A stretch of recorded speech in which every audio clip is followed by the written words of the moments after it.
ನಿದ್ರೆ ಪಂಜುರ್ಲಿ ಎಂಬ ಹೆಸರಿನ ದೈವ ಇದೆ. ಈ ಕಾಂತಾರ ಸಿನಿಮಾ ಬಂದ ಮೇಲೆ ನನ್ನ ಗಮನಕ್ಕೆ ಬಂತದ್ದು.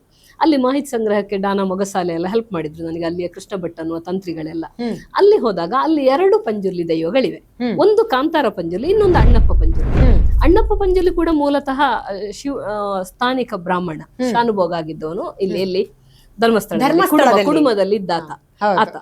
ಮೂಲ ಆದ ಶಿವ ದೇವಾಲಯವನ್ನೆಲ್ಲ ಕಟ್ಟಿಸಿದ್ದಾತನೆ, ಅವರ ವಂಶದವರು. ಕಾಲಾಂತರದ ಹೆಗ್ಡೆಯವರ ಕೈಗೆ ಬಂತದ್ದು. ಅಲ್ಲಿ ಒಂದು ದೊಡ್ಡ ಕಥಾನಕ ಇದೆ. ಅದು ಬಿಡುವ. ಇಲ್ಲಿ ಕಾಂತಾರ ಪಂಜುರ್ಲಿ 2 ಇದೆ ಅಲ್ಲ. ಒಂದು ಅಣ್ಣಪ್ಪ ಪಂಜುರ್ಲಿ ಅಂತೆ. ಅದು ಅಲ್ಲಿ ಹತ್ತಿರದಲ್ಲಿ ಒಂದು ನಡಾವಳಿ ಕೋಲ ಆಯ್ತಂತೆ, ನೇಮ ಆಯ್ತಂತೆ.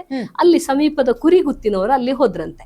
ಅಲ್ಲಿ ಹೋದಾಗ ಹಿಂಬಾಲಿಸಿಕೊಂಡು ದೈವ ಬಂತು. ಆಗ ಗೊತ್ತಾಗ್ಲಿಲ್ಲ, ಒಂದು 8 ವರ್ಷದ ಬ್ರಾಹ್ಮಣನ ಒಟ್ಟು ಹಿಂಬಾಲಿಸಿ ಬಂದಾಗೆ ಅನಿಸ್ತಂತೆ. ಯಾರು ಬ್ರಾಹ್ಮಣ ಹುಡುಗರು ಇರ್ಬೋದು ಅಂತ ಅನ್ಕೊಂಡು ಅವರು ಮನೆಗೆ ಹೋಗಿ ಕೈ ಕಾಲು ತೊಳೆದು ನಿದ್ರೆ ಮಾಡ್ತಾರೆ. ನಿದ್ರೆ ಮಾಡಿದಾಗ ಕನಸಿನಲ್ಲಿ ದೈವ ಕಾಣಿಸ್ಕೊಂಡು ನನಗೆ ಇಲ್ಲಿ ಆರಾಧನೆ ಮಾಡ್ಬೇಕು ಅಂತ ಹೇಳ್ತಾರೆ. ಆಗ ಅವರು ಹೇಳ್ತಾರೆ, ನಿನ್ನಂಚಿನ ದೈವನು ಮಲ್ಲ ದೈವನು ಹೆಂಗ್ ಆರಾಧನೆ ಮಾಡ್ತಾರೆ ಸಾಧ್ಯ ಇಜ್ಜಿ, ಈ ಕಾಂತೇಶ್ವರ ದೇವರಡು ಕೇಳಲ್ಲ, ಅಲ್ಲೇ ಕಾಂತೇಶ್ವರ ದೇವರಿದ್ದಾನಲ್ಲ, ಹೋಗಿ ಕೇಳು ಅಂತ.